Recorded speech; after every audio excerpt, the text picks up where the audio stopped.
એટલે સંતાન વગરનું જીવન એ મને વ્યર્થ લાગી રહ્યું છે. એટલે હે બાપજી, મરવાને માટે અહીંયા આવ્યો છું બસ.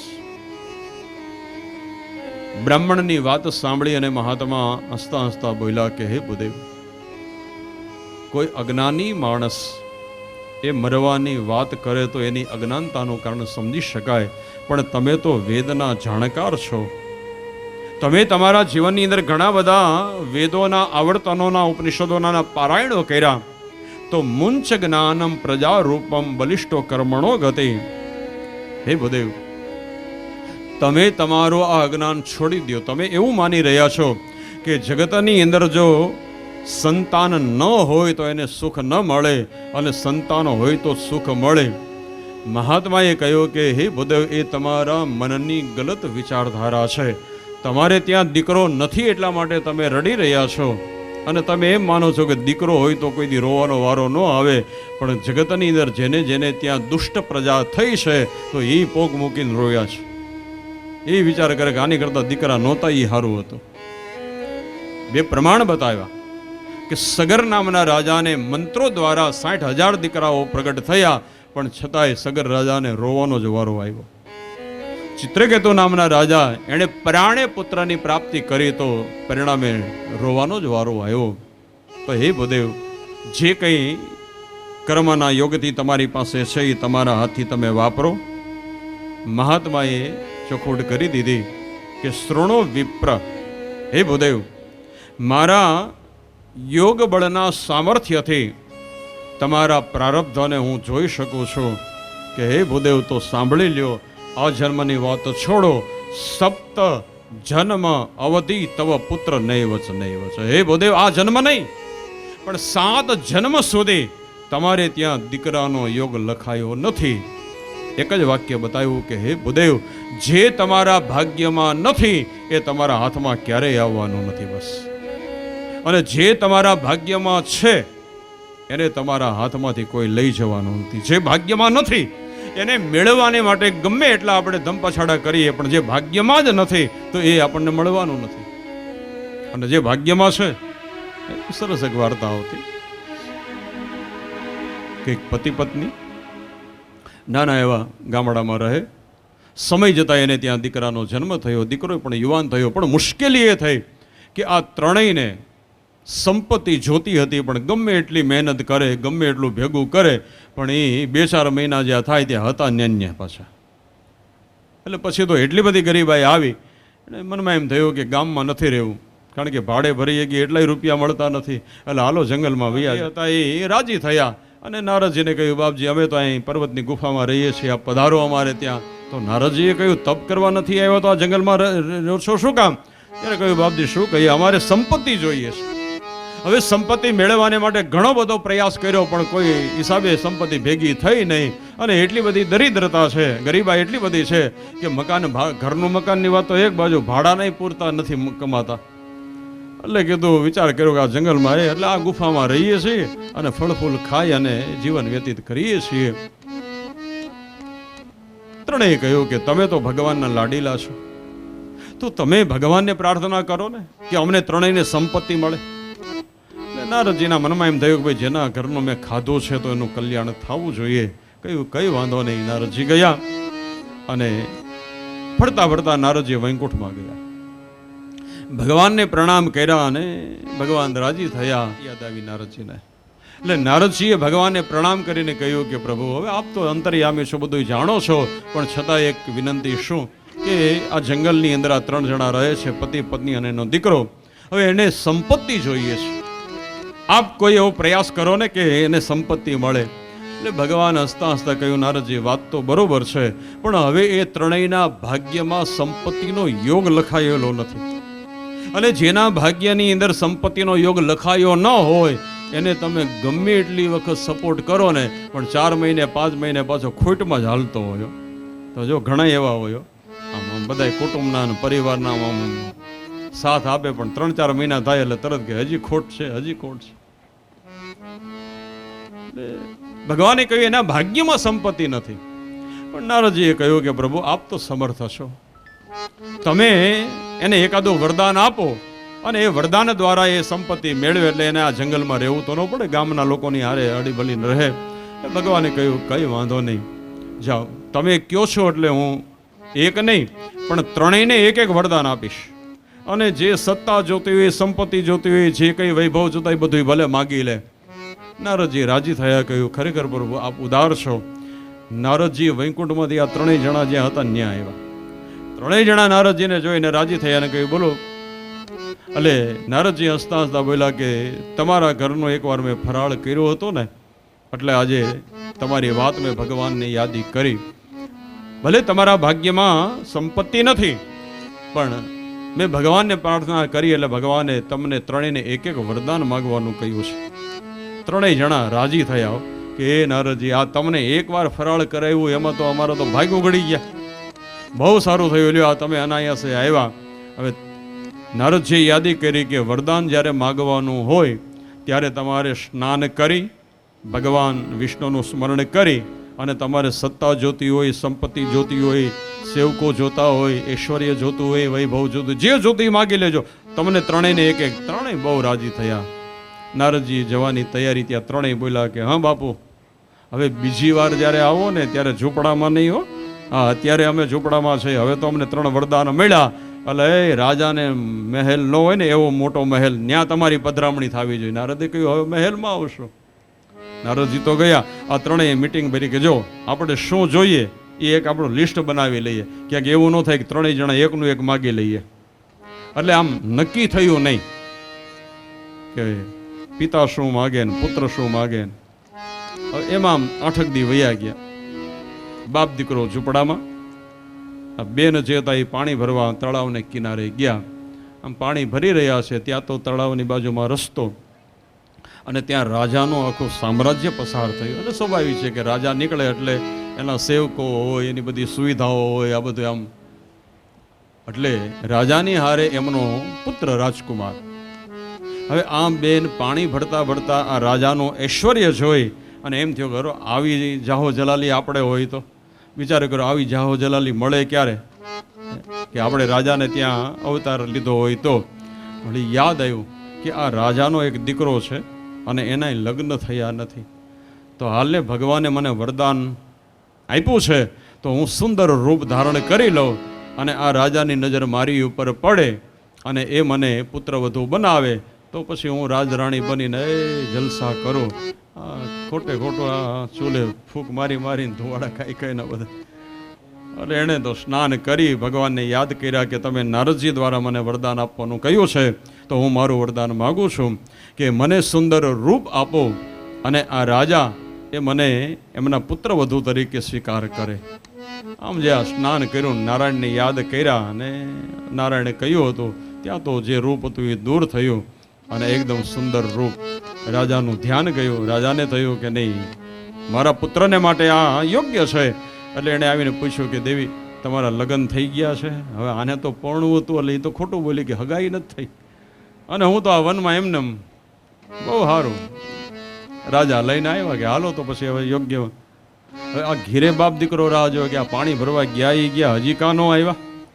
પછી ખબર પડી એના પિતાને, છોકરાના પિતાને, કે એણે વરદાનનો પ્રયોગ કરી લીધો છે. રાજાનો આખો સૈન્ય ત્યાંથી પસાર થયો અને રાજાના વૈભવને જોઈ અને એને રાજરાણી બનવાનો તમન્ના જાગી અને વરદાનનો પ્રયોગ કરી સુંદર રૂપ ધારણ કરી અને રાજાની સાથે વહી ગઈ છે. એટલે આ ભાઈ જે હતા એ રાજાની પાસે આવ્યા. રાજાને પ્રણામ કરીને કહ્યું કે ક્ષમા કરજો, તમે જેને પુત્રવધુ બનાવવા માગો છો હકીકતમાં એ મારા પત્ની છે. ભગવાનની પાસેથી વરદાનનો પ્રયોગ કરી કારણ કે એનું મન હતું એક ઐશ્વર્ય વૈભવની અંદર. એટલે એણે અમને પૂછ્યા વિના એણે મંત્રનો પ્રયોગ કરી અને વરદાન માગી લીધું છે. એટલે તમારા પુત્ર રાજકુમારના લગ્ન એની હારે કરાવતા નહીં, એ મારી ઘરવાળી છે. રાજાએ એને પૂછ્યું આ વાત સાચી? તો કે ના રે ના, હાવ ખોટું બોલે છે, હું તો આને ઓળખતોય નથી. આ તો તમે તમારા પુત્રના લગ્ન મારી હારે કરાવો છો, એને ગમતું નથી એટલે આ વિઘન ઊભું કર્યું છે. એટલે પેલા એની પત્નીને સમજાવવાનો પ્રયાસ કર્યો, માથાકૂટ કરમાં તું મારી પત્ની છો, રાજાની પાસે સાચું કહી દે અને તારે મહેલમાં રહેવું છે ને હજી આપણી પાસે 2 વરદાનો છે. ભલે તે આ સુંદર રૂપ ધારણ કર્યું, કંઈ વાંધો નહીં, પણ રાજાને ન હોય એવો મહેલ, એવી સંપત્તિ, એવા વૈભવ આપણે પ્રગટ કરીશું. તું હાલ. ઓલી કે હું ઓળખતો નથી ને આવવું નથી. ઓલો કે હાલ. અને એવી બેયને માથાકૂટ થઈ. પછી તો ઓલાનો મગજ ગયો કે તારે આવવું છે કે નહીં? ઓલી કે નથી આવવું, નથી આવવું, નથી આવવું. અને આને એવો ક્રોધ થયો કે એમ તારે રાણી થઈને રહેવું છે, એમ તો તુંય જોઈ લે. એટલે એણે સ્નાન કરી અને નારાયણને યાદ કર્યા અને કહ્યું કે હે પ્રભુ, નારદ દ્વારા તમે મને વરદાન આપ્યું છે, તો હું મારું વરદાન માગું છું કે આ જો મારી પત્ની હોય તો એને તમે ત્યાં ગધેડી બનાવી દો. અને ત્યાં તો હોંચી હોંચી થવા માંડ્યું. રાજાએ કહ્યું કાઢો. અને ઓલોય પછી ઓલો ગધેડીનો કાન પકડી અને આમ કહેતો કીધો રીમાં રીમાં રાણી થવું હતું. ક્યારનો કહેતો હતો, વાત માની લીધી હોત તો થા લે. એવા ઝૂંપડામાં છોકરો બેઠો હતો. છોકરાએ કહ્યું કે મારા મમ્મી ક્યાં? તમે મારા મમ્મીને લેવા ગયા હતા ને? અને ઓલો ખીજમાં બોલ્યો હા તારી જો. બધી વાત કરી કે એણે વરદાન માગીને રૂપ લઈ લીધું, હું ગયો તો ઓળખતો નથી, એવું ઢોંગ કર્યો ને મને ગુસ્સો આવ્યો. એટલે ક્રોધમાં મેં કહી દીધું કે તું ગધેડી થઈ જા. છોકરાએ કહ્યું પણ આ જો ગધેડી બનીને રહેશે તો પછી આપણને રોટલા ઘરીને ખવડાવશે કોણ? બાપાએ કહ્યું તારે એક વરદાન માગવાનું છે ને, ભગવાનને પ્રાર્થના કર કે તારી માં જે ગધેડી બની ગઈ છે ને એ હતી એવી થઈ જાય. આ હતા ન્યા ત્રણેય જણા. નારદજી 4 મહિના પછી આવ્યા, ત્યાં જોવે ત્યાં તો આ ત્રણેય જણા ન્યા. અરે નારદજીએ કહ્યું કે હજી તમે વરદાનનો પ્રયોગ કર્યો ને? ત્યાં તો ત્રણેય રોવા માંડ્યા. પણ હું કામ રોવો? તો કે વરદાનનો પ્રયોગ તો કર્યો, પણ છતાંય તમે કહ્યું હતું ને કે ભગવાને કહ્યું હતું કે એના ભાગ્યમાં નથી. અમારા ભાગ્યમાં ન હતો તો ભગવાને 3 વરદાનો આપ્યા, છતાંય અમે હતા ત્યાં ને ત્યાં. બસ મહાત્માએ કહ્યું કે તમારા ભાગ્યની અંદર સંતાનનો યોગ નથી. જે ભાગ્યમાં નથી એ તમને મળવાનું નથી. મહાત્માની પાસે બ્રાહ્મણે કહ્યું કે મારા ભાગ્યમાં ન હોય તો તમારા ભાગ્યમાંથી પણ મારે દીકરો જોઈએ બસ. અને જો હવે તમે દીકરો થાય એવો કોઈ માર્ગ નહીં બતાવો તો તમારી નજર સામે હું મારા પ્રાણ છોડી દઈશ. મહાત્માના મનમાં એમ થયું કે બ્રાહ્મણ જિદ્દી સ્વભાવનો છે અને હવે જો એને સફળતાનો માર્ગ નહીં મળે તો એ પ્રાણ છોડી દેશે. એટલે બ્રાહ્મણના પ્રાણ બચાવવાને માટે મહાત્માએ એક ફળ લીધો, મંત્રનો પ્રયોગ કરી અને કહ્યું કે લ્યો ભૂદેવ, આ તમારા પત્નીને આપજો. આ ફળના પ્રભાવથી અને મંત્રના પ્રભાવથી તમારે ત્યાં નિર્મળ મતિવાળો ભગવાનનો ભક્ત જ્ઞાની એવો પુત્ર તમને પ્રાપ્ત થશે. આત્મદેવ રાજી થયા. ઘરે આવી અને ફળ પોતાના પત્નીને આપ્યો. પણ હવે આ ધૂંધલીને તો દીકરો કે દીકરી જોતા નહોતા, એટલે એણે એ ફળ એક ગાયને ખવડાવી દીધું. ધૂંધલીની બહેન એણે ધૂંધલીની સાથે મળીને છળકપટ કર્યું.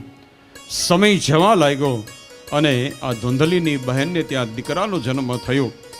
એટલે કોઈને ખબર ન પડે એમ પોતાના પુત્રને ધૂંધલીને આપી દીધો.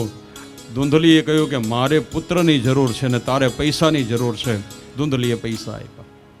આત્મદેવને કંઈ ખબર નહીં. આત્મદેવ રાજી થયો કે મહાત્માએ જે ફળ આપ્યો હતો એ ફળ દ્વારા મારે ત્યાં પુત્રનો જન્મ થયો. પણ બીજા જ્યાં ત્રિમાસે નિર્ગતે ચાથ સધેનો સુસવે અર્ભકમ, બીજા જ્યાં 3 મહિના ગયા તો જે ગાયને ફળ ખવડાવ્યું હતું એ ગાયને ત્યાં પણ માનવ પુત્રનો જન્મ થયો. ગામના લોકોને નવાઈ લાગી કે આવી ઘટના ક્યારેય બને નહીં, પણ આજે ગાયને ત્યાં માનવ પુત્રનો જન્મ થયો. બંનેના નામકરણ થયા. ગાયને ત્યાં જે પુત્ર હતા એનું નામ ગોકર્ણ એવું રાખવામાં આવ્યું અને ધૂંધલીએ પોતાના પુત્રનું નામ ધુંધુકારી એવું રાખ્યું છે. બંને ભાઈઓ થોડા મોટા થયા એટલે યજ્ઞોપવિતની દીક્ષા આપી અને વેદ મંત્ર ભણવાનો અધિકાર પ્રાપ્ત થયો. પણ એક જ વાત બતાવી કે ગોકર્ણ પંડિતો જ્ઞાની ધુંધુકારી મહાખલ. ગોકર્ણ જે હતા એ તો ગુરુદેવની પાસે વેદઅધ્યયન કરી પંડિત અને જ્ઞાની થયા અને ધુંધુકારી એ દુષ્ટ અને દુરાચારી થયો. ચોરી કરે, દારૂ બનાવે, દારૂ પીવે, દારૂ વેચે. જે એના પિતાની સંપત્તિ હતી એ વ્યભિચારની અંદર અને જુગાર મદિરાની અંદર વેડફી નાખી. જે આખા ગામની અંદર આ બ્રાહ્મણ ધનાઢ્ય ગણાતો હતો, પણ એને ત્યાં જો દુષ્ટ પ્રજા થઈ તો એ બ્રાહ્મણ પાયમાલ થઈ ગયો.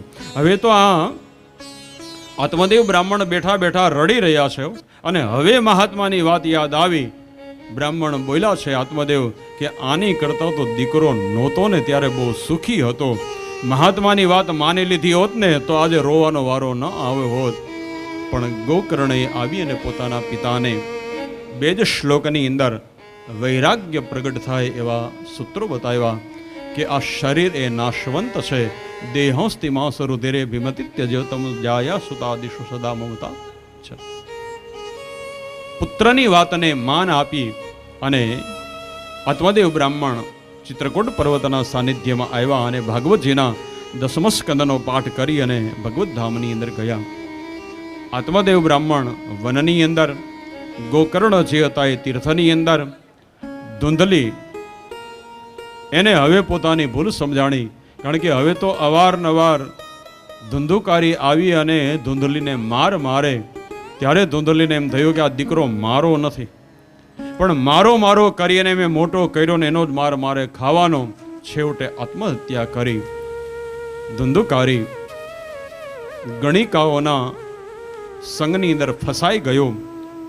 ધનના લોભથી ગણિકાઓએ એની હત્યા કરી અને એના મૃત શરીરના ઘરમાં દાટી અને વહી ગયા. ગોકર્ણને આ વાતની ખબર પડી એટલે તીર્થની અંદર જઈ અને પોતાના ભાઈને શ્રાદ્ધ કર્યું, પિંડદાન કર્યું. ગયાની અંદર જઈને શ્રાદ્ધ કરી પોતાને ત્યાં આવ્યા. રાત્રિના સમયે ધુંધુકારી ભૂત બની અને પ્રગટ થયો છે. ગોકર્ણે પૂછ્યું, ભાઈ તું છે કોણ? ત્યારે કહ્યું કે હું તમારો ભાઈ. મેં મારા જીવનની અંદર એટલા બધા દુષ્ટ કર્મ કર્યા કે એ કર્મને આધીન બની અને ભૂત બની અને ભટકી રહ્યો છું. મારું શ્રેય કંઈક થાય એવું કરું.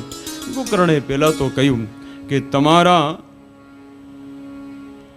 મોક્ષને માટે, સદગતિને માટે મેં ગયાની અંદર શ્રાદ્ધ કર્યો છે અને ગયાની અંદર શ્રાદ્ધ કરવાથી તમને જો મુક્તિ ન મળે તો પછી હવે તમને મુક્ત કરવા કેમ?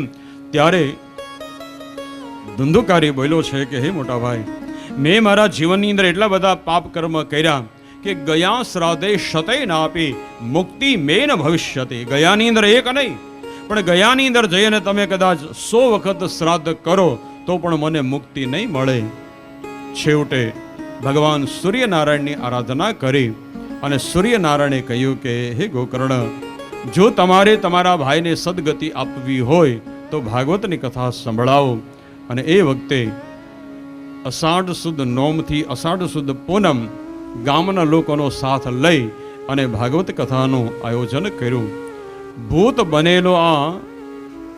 બની અને ભટકનાર ધુંધુકારી એ પણ વાંસ જે હતો એની અંદર પ્રવેશ કર્યો. 7 દિવસ સુધી કથાનું વાંચન થયું. શ્રદ્ધાથી એમણે કથા સાંભળી. વાંસના 2 ભાગ થયા. બધા લોકો જોવે એમ કોઈ દિવ્ય પુરુષ આવી ભાગવતજીને પ્રણામ કરી અને પરિક્રમા કરી. લોકોના મનમાં થયું આ છે કોણ? ગોકર્ણે કહ્યું કે ભાઈ તું કોણ છો?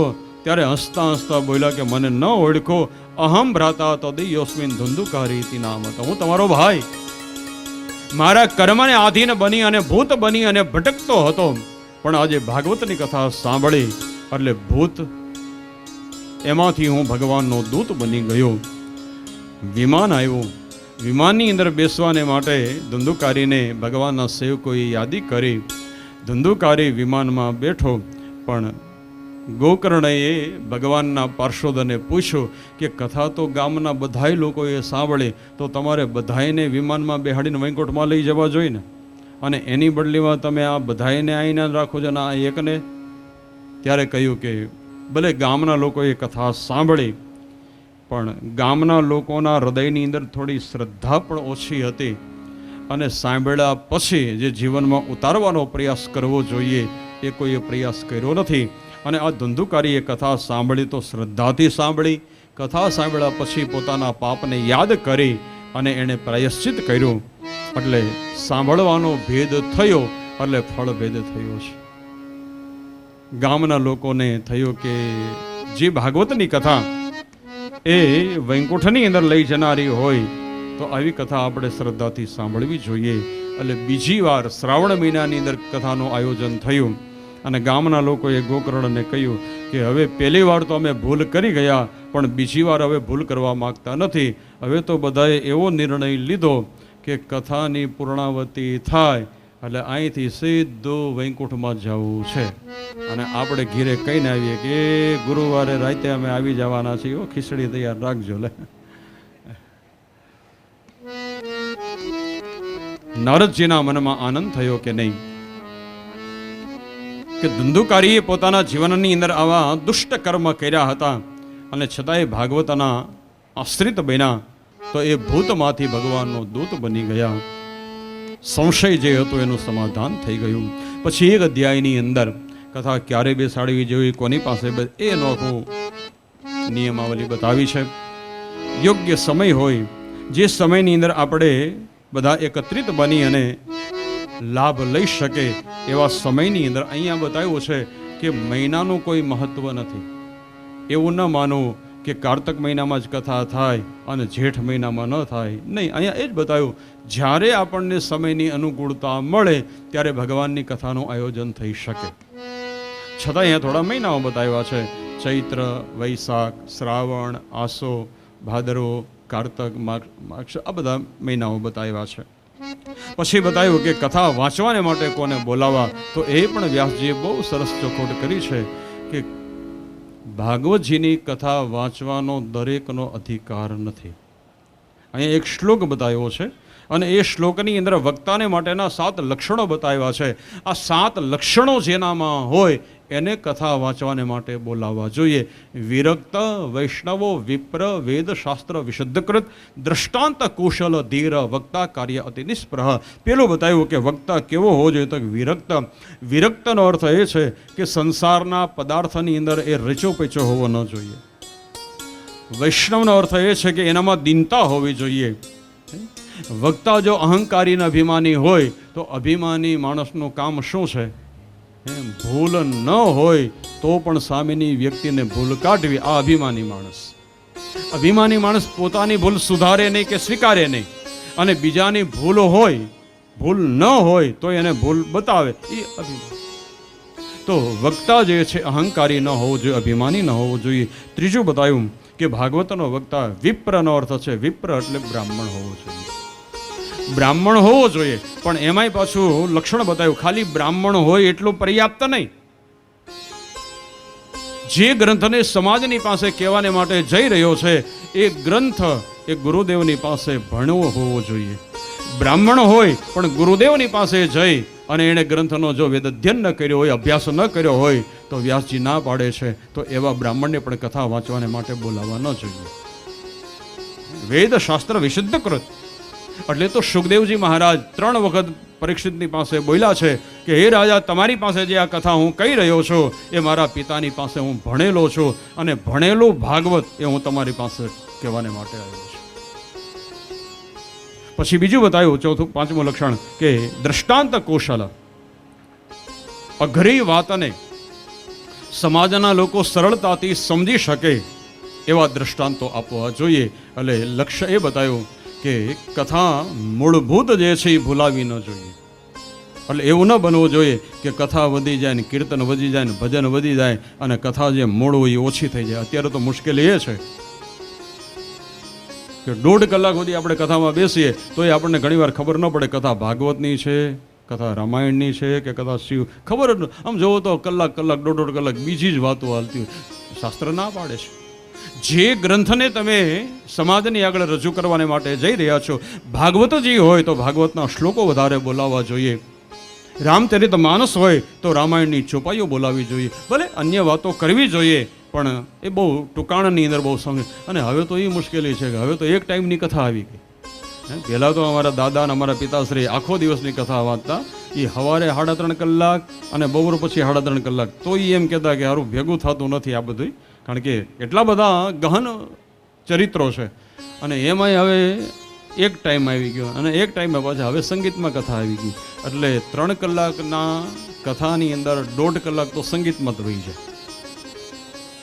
અને અડધી કલાક આજે આ ભાઈએ પૂછ્યું છે કે મંગળવારે દાઢી કરાય કે ન કરે. હવે એ ક્યાંક ને રજૂ કરવાની જરૂર છે, એને કરવી જ કરે, ન કરવી જ કાંઈ નહીં. હવે એ કંઈ પ્રશ્નના જવાબ અહીં આપવાનો હોય વ્યાસપીઠ ઉપર બેસે. આમ તમે જોવો તો આમ લોકોના પ્રશ્નો, હવે લોકોના પ્રશ્ન ઘેરે બેઠા હોય ત્યારે સાંભળવા જોઈએ, વ્યાસપીઠ ઉપરથી. પણ ઠીક છે, લોકોને એ બધું ગમે છે. રમેશભાઈ બહુ સરસ કહેતા કે અત્યારે હેલામાં હેલું શું છે તો કે કથાકાર બનવું. સારું ગાતા આવડી જાય એટલે તમે કથામાં હાલો, પછી ભલે ને શ્લોક એક પણ ન આવડે, એની હારે લોકોને મતલબ નથી. બસ લોકોને નચાવો, લોકોને બસ ઓલું કરાવો. તમે જેટલા એને નચાવો અને કુદાવો તો કે એ કથા બહુ સારી લ્યો. તમે 5 શ્લોક વધારે બોલો તો કે બહુ જામ્યું નહીં, પણ ન જામે ને આ ભાગ્ય, તારી લાયકાત નથી. તો દ્રષ્ટાંત કૌશલ.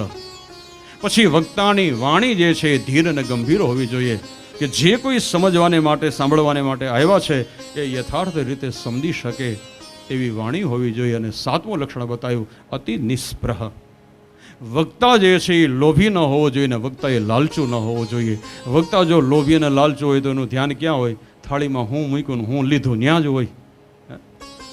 ગામની અંદર કથા બેઠી, ગામના બધા ભેગા થઈ અને ચોથે દિવસે નંદ ઘેરે આનંદ ભયો, જય કનૈયા લાલ કી, એવા બધા અમે ચોકલેટ ઉડાડે ને અબિલ ગુલાલ ઉડાડે ને, કોઈ તો પોથી ઉપરથી પૈસા લઈ લઈને મીડારે ઉડાડવા. પણ ગોર બાપામાં આમ ધીમા પડી ગયા. એટલે કોઈએ કહ્યું કે બાપા આ કૃષ્ણ જન્મ થઈ રહ્યો છે અને આ બધાય નાચે કૂદે ને બધાય પૈસા ઉડાડે અને તમે કામ એડિયું પીધું એવું મોઢું કરીને. તો એ ગોર બાપા બોલ્યા કે આજે પૈસા ઉડાડે છે ને એ મારી પોથી ઉપરથી લઈને મારી આરતીની થાળીમાંથી લઈ લઈને ઉડાડે. એટલે વક્તા જો લોભી અને લાલચુ હોય તો એ પણ યોગ્ય નથી. આ 7 લક્ષણો બતાવ્યા. પછી બતાવ્યું કે પિતૃઓનું પૂજન કરાવી, દેહ શુદ્ધિ કરાવી, પિતૃઓનું પૂજન એટલે નાંદી શ્રાદ્ધ કરાવી, ગણપતિનું પૂજન, કુલદેવી માતાનું પૂજન, પિતૃઓનું પૂજન કરાવી અને ભાગવતજીના ગ્રંથની પૂજા કરી અને પ્રેમથી કથા સાંભળવી. આમ કથાનો મહિમા બતાવ્યો. 6 અધ્યાયની અંદર આ મહાત્મ્ય બતાવ્યું. અને હવે ભાગવતનો મૂળ પ્રસંગ શરૂ થાય, પ્રથમ સ્કંદ. પણ એ ચરિત્રને આપણે આવતીકાલ સવારના સત્રની અંદર નિરૂપણ કરીશું. સમય થયો છે તો સાયંકાલે ભાગવતજીની આરતી, ભાગવતજીનો હાથની અંદરથી પ્રસાદ અને કથાને વિરામ આપી દેશું. અને જ્યારે સમય થાય ત્યારે ભોજનરૂપી પ્રસાદ લેવાને માટે આ અવ્યવસ્થાના, જો કે આપને કેવું પડે એવું નથી એટલે, પણ છતાંય વડીલોને ધક્કા ન લાગી જાય એનું થોડું ધ્યાન રાખવું. અને સમયસર પછી એમ થાય કે હાલો હવે કથા પૂરી થઈને આપણા માટો મારીએ ને પછી 9:30 આવીએ તો થોડું અહીંયા પણ અવ્યવસ્થા સર્જાય. એટલે હા, ભોજન કર્યા પછી તમારે જ્યાં જવું હોય, આંટો મારવો હોય પ્રેમથી, અહીંયા ચોપાટી બાજુમાં જ છે, કદાચ એમ થાય કે હાલો આંટો મારવો, વિના સંકોચે પણ ભોજન કરી. તો મેં સવારે પણ યાદી કરી હતી, એ નિયમોનું આપણે પાલન કરીએ. એક બીજી ખાસી યાદી કે પાણીનો બહુ સમજી વિચારી અને ઉપયોગ કરજો. કારણ કે કાલ રાતે 3 વાગ્યા સુધી મોટર ચાલુ થઈ, કારણ કે કોકનું કંઈક ખુલ્લું રહી ગયું હશે અને પાણી ખાલી થઈ ગયું. હવે 3 વાગ્યા સુધી મોટર ચાલુ કરવી પડી, ત્યારે પાણી ભરાણું. એટલે કદાચ ઘણી વાર આપણને ખ્યાલ ન રહ્યો હોય, પણ છતાંય બહુ સમજી વિચારીને પાણી, બિનજરૂરી પાણી એ વેડફાય નહીં. કારણ કે પાણી અને વાણી એ બને ત્યાં સુધી વેડફવા ન જોઈએ. અને અત્યારે લગભગ આપણે બેયને એમને વેડફડતા હોય, પણ બને એટલું થોડું ધ્યાન રાખજો. એ યાદીની સાથે આવું. જો કથા બેસવાની છે. કાલે આવા ટાણે મીના માસી મને ફોન કરતા હતા, ક્યાં પહોંચ્યા? કીધું બસ અમે પહોંચી જ ગયા છીએ દ્વારિકા. કેટલા મહિનાઓથી, મેં સવારે જ યાદી કરીને 1 વર્ષથી તૈયારીઓ. તારીખ તો અમારે પધાર્યા છે ભાઈ, માલસરમાં કથા હતી ત્યારે 1 તારીખ, અને આજે 1 વર્ષ કથા બેસવાની બે ગઈ ને 1 દી પૂરોય થઈ ગયો. અને આવતા ગુરુવારે લગભગ પોણા ભાગના તો ઘીરે પહોંચી ગયા હશે. તો લેવાય એટલો આપણે પ્રેમથી લાભ લઈ આવો. રાજ્યગુરુ પરિવાર, અમારે મીનામાસી, અન્ય જે કોઈ હોય પૂજા આરતીમાં અહીંયા સામે આવી જજો બધા. પરિવારના જે કોઈ સદસ્ય હોય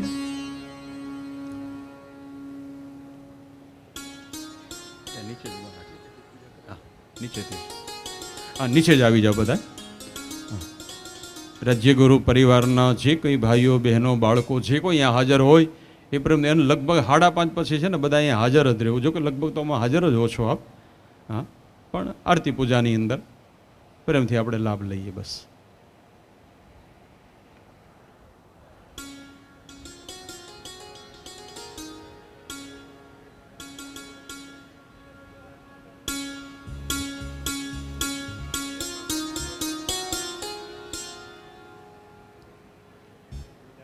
જેને પરિક્રમા કરવી હોય, કારણ કે નિયમ તો એવો છે કે 108 પરિક્રમા કરવી જોઈએ. કાયમ 108 થાય તો સારી વાત છે, પણ કદાચ કાયમ ન કરી શકો અને જ્યારે અનુકૂળતા હોય તો પ્રેમથી, કારણ કે આપણે દેવભૂમિની અંદર છીએ એટલે લેવાય એટલો પ્રેમથી લાભ લેજો. અને હું તો કહું કાંઈ મૂકવાની જરૂર નથી અને ગણવાની. ત્યાં ચારની હાકલ થાય તો કે પરિક્રમા પૂરી, તો કંઈ ગણવાની જરૂર નથી. એવું નહીં કંઈક મૂકવું, ચોકલેટ મૂકતો એ જેને અનુકૂળ આવી પ્રેમથી પરિક્રમા કરજો.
जगदीश हरे स्वामी जय जगदीश हरे भक्त जनों के संकट दास जनों के संकट क्षण में दूर कर जगदीश हरे जो त्यावे फल पावे दुख विन से मन का प्रभु दुख विन से मन का सुख संपत्ति घर आवे सुख संपत्ति घर आवे कष्ट मिटे तन का ओम जय जगदीश हरे मात पिता तुम मेरे शरण ग्रहु में किसकी प्रभु शरण ग्रहु में किसकी तुम बिन और न दूजा प्रभु बिन और न दूजा आस करूं मैं किसकी ओम जय जगदीश हरे कर्पूर गौरम करुणावतारम संसार सारम भुजगेन्द्रहारम सदा वसंतम हृदयारविंदे भवं भवामि सहितं नमामि मंगलम भगवान विष्णु मंगलम गरुड़ध्वज मंगलम पुंडरीकाक्ष मंगलाय तनोहरि सर्वमंगल मांगल्ये शिवे सर्वार्थ साधिके शरणे त्र्यंबके गौरी नारायणी नमोस्तुते नारायणी नमोस्तुते नारायणी नमोस्तुते यानि गानि च पापानि जन्मान्तरकृतानि च स्थानि सर्वाणि नश्यन्तो प्रदक्षिणां पदे पदे दक्षिणहस्ते हि देवाभिवन्दनं પિતૃદેવાભિવંદનમ. જમણાથી ભાગવતજીને આરતી આપો. પિતૃનો ત્યાં તસવીર છે તેને આરતી આપો. ત્યાર પછી તમે બધા આરતી લઈ લેજો. સ્વ આત્મકલ્યાણાર્થે આરોગ્યાર્થે સ્વ આત્માભિવંદનમ. તત્પશ્ચાત ઇતર જનાનામ. તમે આરતી લઈ જાઓ પછી બે બાળકોને બોલાવો, બધાને આરતી આપવાની વ્યવસ્થા કરાવો. આરતી અને પ્રસાદી બે મોટા ભાઈઓ પણ આવી જાઓ એટલે બધાને પ્રસાદીની વ્યવસ્થા કરાવો. અને બે બાળકો હોય તો બે બાળકો, તો બેનો હોય તો આરતી બધાને મળે. અને આપ ઉપર આવી અને હાથમાં શ્રીફળ લઈ અને 4 પરિક્રમા. હરિ શરણમ શ્રી હરિ શરણમ હરિ શરણમ હરિ શરણમ હરિ શરણમ શ્રી હરિ શરણમ હરિ શરણમ હરિ શરણમ હરિ શરણમ શ્રી હરિ શરણમ હરિ શરણમ હરિ શરણમ હરિ શરણમ શ્રી હરિ શરણમ ઓ કૃષ્ણ શરણમ કૃષ્ણ શરણમ કૃષ્ણ શરણમ રાધા કૃષ્ણ શરણમ કૃષ્ણ શરણમ કૃષ્ણ શરણમ કૃષ્ણ શરણમ રાધે કૃષ્ણ શરણમ ઓ કૃષ્ણ શરણમ કૃષ્ણ શરણમ કૃષ્ણ શરણમ રાધા કૃષ્ણ શરણમ કૃષ્ણ શરણમ કૃષ્ણ શરણમ કૃષ્ણ શરણમ રાધા કૃષ્ણ શરણમ ઓ હરિ શરણમ હરિ શરણમ હરિ શરણમ શ્રી હરિ શરણમ હરિ શરણમ હરિ શરણમ હરિ શરણમ શ્રી હરિ શરણમ ઓ રામ શરણમ રામ શરણમ રામ શરણમ સીતારામ શરણમ રામ શરણમ રામ શરણમ રામ શરણમ સીતારામ શરણમ त्रैलोक्यं सचराचर फलदान प्रभावेण सफला सन्तु मनोरथा तमेव माता च पिता तमेव बन्धु च सखा तमेव विद्या द्रविणं तमेव सर्वं मम देव कायेन वाचा मनसेन्द्रियैर्वा बुद्ध्यात्मना वा प्रकृतिस्वभावा करोमि यदि सकलं परस्मै नारायणायेति समर्पया प्रार्थना पूर्वक दंडवत नमस्कारान् समर्पयामि नमस्करोमि बोलो भागवत भगवान की जय द्वारिकाधीश की पितृनारायण देव की जय आओ भगवान भागवत जी ने वंदन करी शास्त्री जी ने वंदन करी यजमानो नीचे आवी झवेरामां थोड़ू थोड़ू जल अर्पण कर देजो भगवान भागवत जी ने वंदन करी शास्त्री जी ने वंदन कर ल्यो।